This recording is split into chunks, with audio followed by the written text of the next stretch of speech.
સૌથી પહેલા આ તમારે નાનો કાઉન્સ સોલ્વ કરવાનો, પછી બીજી બધી વાત. તો હવે તમારે અહીંયા શું કરવાનું છે, તો આ 11 અને 24 નો ગુણાકાર કરવાનો અને 8 અને 3 નો ગુણાકાર કરવાનો.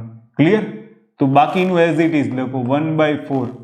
છગડિયા કાઉન્સમાં કેટલા લખવાના? 1800. ભાગાકારની નિશાની.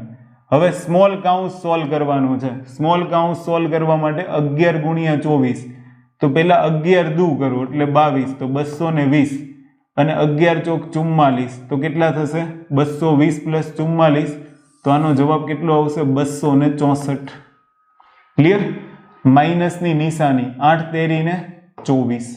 ઓકે, એનો મતલબ એવો થયો કે સ્મોલ બ્રેકેટ છે તો 264 માઇનસ 24 કરશો તો જવાબ કેટલો આવશે? 240. અહીંયા સ્મોલ બ્રેકેટ નીકળી ગયો, છગડીયો કાઉન્સ ડાયરેક્ટ આવી ગયો, વત્તા 1/8. ક્લિયર? હવે જોજો, તો 1/4 છગડીયા કાઉન્સની અંદર 1800 ભાગ્યા કેટલા છે? 240. છગડીયો કાઉન્સ પૂરો, વત્તા 1/8. તો 0 અને 0 કેન્સલ. આ 1/4 સાથે સીધો ગુણાકાર છે, તો 1/4 છગડીયો કાઉન્સ કાઢવું એટલે અહીંયા ગુણાકાર જ કહેવાય. અહીંયા કેટલા વધ્યા? 180 ડિવાઇડેડ બાય કેટલા? 24 અને વત્તા 1/8. તો પહેલા આ બંનેને સોલ્વ કરો. ક્લિયર? અધરવાઇઝ જો તમને આવું અઘરું લાગતું હોય તો સૌથી પહેલા અહીંયા છેદ ઉડાડી દો.